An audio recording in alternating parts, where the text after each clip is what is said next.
Hi guys! For today's video, gagawa tayo ng macaroni salad. So mayroon tayong 200 grams ng macaroni dito.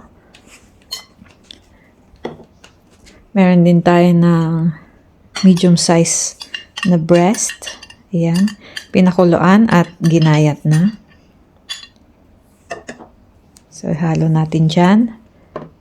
So meron din tayong pineapple tidbits at ayan, carrots.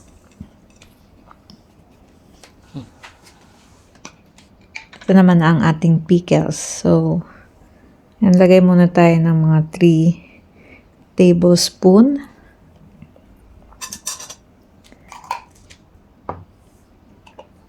Then, ayan. Lagyan din natin ng paminta.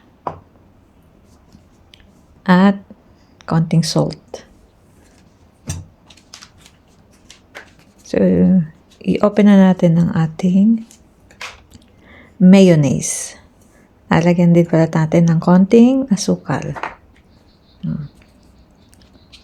So, isa muna ang ilalagay natin para matansya natin kung pwede na ba ang isa. Kung hindi, lagyan natin ng isa pa.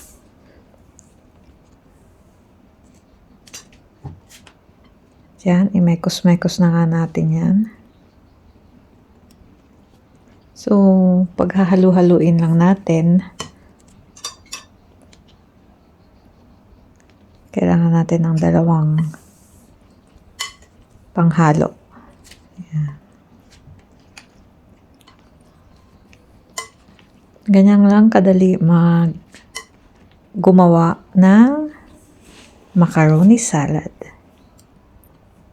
So, syempre, kailangan natin tikman ayon sa ating mga panlasa.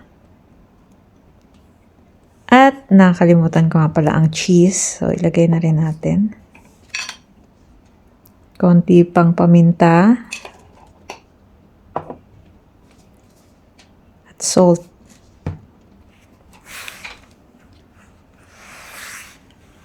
Dagdagan din natin ng ating pickles. Ayan. So, ito mga nilalagay natin ay mga tansya-tansya lang. Yan.